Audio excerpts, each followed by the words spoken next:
Literate Discussions with M. David Hornbuckle.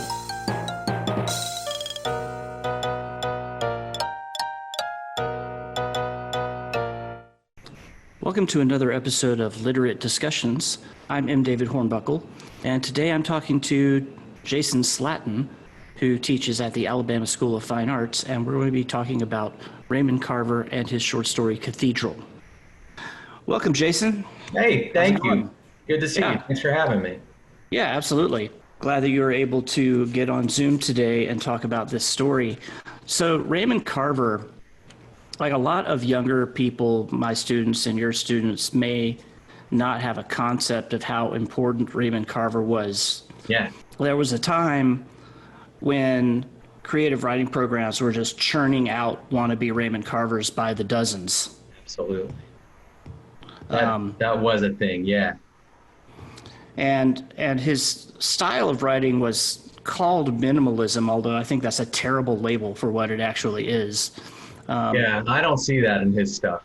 I don't. Yeah, I think that it's because it is kind of sparse in ways, you know. But as I think we'll get into as we talk about the story, there's no lack of detail, and there are even details included that seem insignificant, but when you think about why he included them, they all serve a purpose, right? Yeah, very subtle and interesting characterization, for sure. And yeah, so speaking of characterization, let's talk about this narrator. He's immediately like off-putting in his tone. Insensitive, sarcastic. Yeah.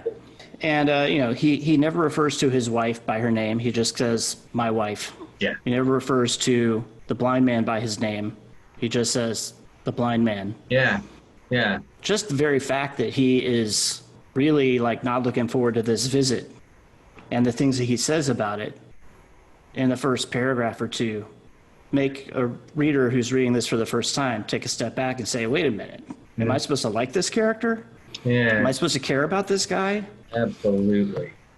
Yeah, particularly, like the idea that he tells us that he knows what he knows about blindness from the movies, which is, such a shallow point of view, and it's, obviously glosses and generalizes who Robert is. Yeah. Which is, and then just the way he mentions his wife's poetry. Yeah. Right. Creative aspirations, which he clearly doesn't take seriously either.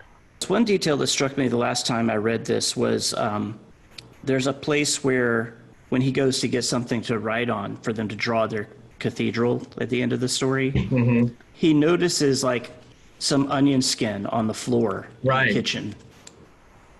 Like the detritus left in a shopping bag? Right, exactly that. And it's like, that little subtle detail, it's, if we were really talking about minimalism, I guess, you wouldn't have a detail like that. But there's a real specific reason, I think, why he includes things like that. I think you could interpret it symbolically. I think you could also interpret it as just sort of a detail that gives us insight into the type of character he and his wife are, how they keep house. I think that a lot of us know guys like this. Or, I mean, I certainly grew up around guys like this, or the guys that were always, like fixing their cars in the driveway. Like a can of Schlitz, set on top of the hood or something. And, I've often thought about this when I think about this man. Like at the age you and I are, I think I have a bit of sympathy for him because I think I understand him or know him. I think that he's been somebody that I've maybe been related to. Guys like you and me are in danger of becoming people like this, I think. At times, but when I reread it this morning after sort of, messaging with you, one of the things that really struck me about him was his mention of his dreams. And the way that, I think it's interesting that he doesn't fill in the details of what those dreams really are, but clearly they're troubling to him. And then, he wakes up, I think he says, with his heart pounding. And I don't know, but I think that tells me that even this guy who appears to be insensitive and kind of shallow and unable to or unwilling to see his wife as a a full round entity as a person, there's still conflict within him. I mean, I think dreams are where we're supposed to handle the things we can't handle in our physical life, where we work that out. So he's not just this insensitive person. There is this thing roiling inside. Right, and I think that it's not so much even that he's insensitive, but that he's like unable to connect Yeah. emotionally with other people, including his wife. Yeah. But the whole thing is, in the end, of course, he is able to make some kind of brief connection with Robert. Yeah. In an unexpected way. Sometimes I'm teaching kids who are just taking the class because they have to take the class. And then I'm also teaching kids who are becoming writers. I always try to stress this idea that, you know, the way that you have a story, the thing that you have to have, at least what I believe you have to have, is that you have to have a protagonist or a central character who transforms somewhere. You know, he or she is not the same person at the beginning of the story as they are at the resolution of the story. And this story's been interesting for me because every time I read it, I feel like his moment of transformation is somewhere different. Does that make sense? And you have to wonder if this transformation will even last more than the rest of the night, or even for another minute. Yeah, and see, depending on the day, today's kind of like a glass. I'm just happy I get the glass as opposed to half, full or half empty. I hope it'll last. I want it for at least the duration of the evening, or for as long as Robert is there. Yeah, Because at the end, there is such a dollop or a tablespoon of goodwill that you feel, and I just I want him to continue with that. Yeah, it's a weird thing too. I feel like I'm personally invested with this guy and want him to do this. So, but yeah, I don't know where. I couldn't tell you where the transformation is singularly, like where it specifically is. Where does it start? I mean, I'm looking at what's the last page of it in my copy in a anthology that I use, and it's just the last few paragraphs. When he says, "But I had my eyes closed. I thought I'd keep them that way for a little longer. I thought it was something I ought to do." Ought to do. Yeah. Like he feels obligated, but I don't think he feels obligated to like Robert. Right, and then Robert says, "Well, are you looking?" And he continues, "My eyes were still closed. I was in my house, I knew that, but I didn't feel like I was inside anything. It's really something," I said. And that's how the story ends. My God, that line about not feeling like he was inside anything. And clearly this is a character who has been trapped inside of his own mind, right? His emotions have been trapped inside of him, but now he's like, by this action of drawing this cathedral in this weird way, he's able to like get those emotions outside of himself. Yeah, and for a brief moment. That thing where I feel like a lot of this stuff that I encounter from the 20th century, oftentimes if it involves like a central male character, I feel like Carver maybe was like this person too. I more got this from reading his poetry. Men that are trapped inside that kind of stereotypical or archetypical masculinity and don't want to show that sensitivity or like a predilection to draw or to engage the arts or the creativity. That's a thing that, that's a reveal of yourself. And he's so wary of doing that. And I don't know what led him to be wary, of doing that. But as you mentioned, at the beginning, we know this is a guy who is absolutely, would you say cloistered or? Oh yeah. But then that observation, feeling that thing inside anything, my God. I mean, that could be what I think is kind of a middle class to lower middle class suburban life. His workaday routine.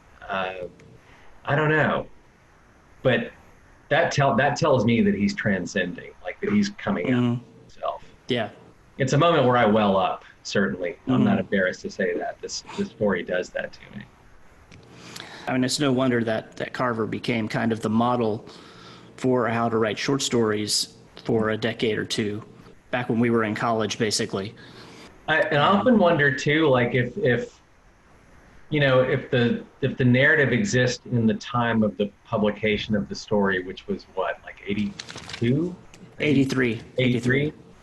You know, this guy would be a perfect example, maybe, of somebody that, because doesn't he have kind of a dismissive attitude towards his wife's first husband who was in the military? Oh, yeah, yeah. So I feel like maybe he's that individual who he was lucky enough to get out of Nam, you know, for whatever reason, and the use of marijuana, which I thought was kind of surprising. I don't see that a lot. Yeah, it was kind of surprising to me the first time I read this story, and they've already had an awful lot to drink by that point too. If you like keep track of how many times they mention the alcohol, it's a lot. I think. Yeah, they're drinking scotch. Right, and they're stunned after they eat. I love that. Yeah, right. The description of them eating is amazing. And it's that moment of, you know, it's a moment of communion. It's a moment of, you know, we're sharing these things together. It's an intimacy. That eating together is an intimacy. It's the drinking together is an intimacy. And then sharing the weed with Robert is a kind of intimacy too, which I think tells us this narrator he's ready to make some kind of move. He's warming up clearly to who Robert is, both to him and to his wife. But yeah, it's very, the food stuff's very sensual or sensuous. I don't know. Yeah.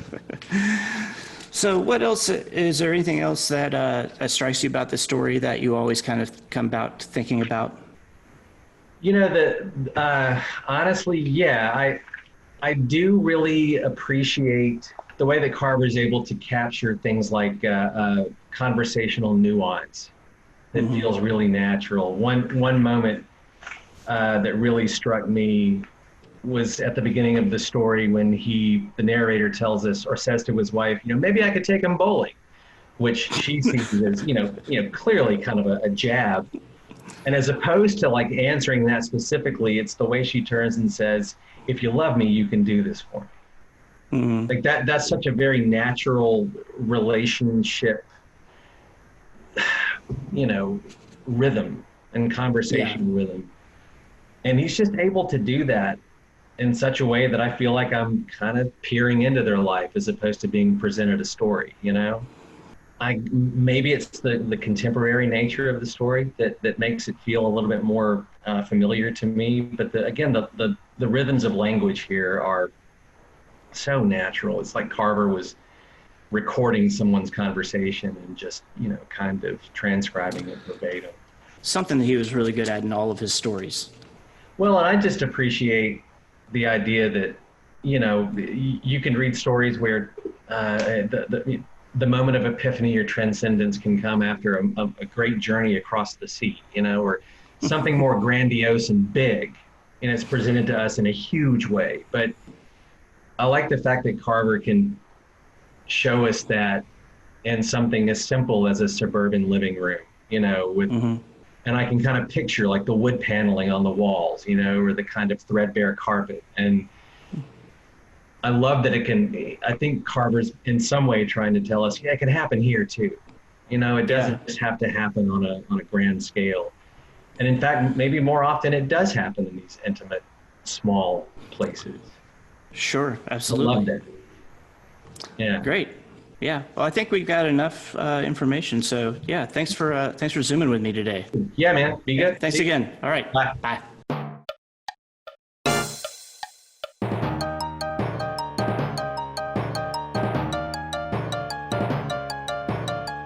Literate Discussions with M. David Hornbuckle.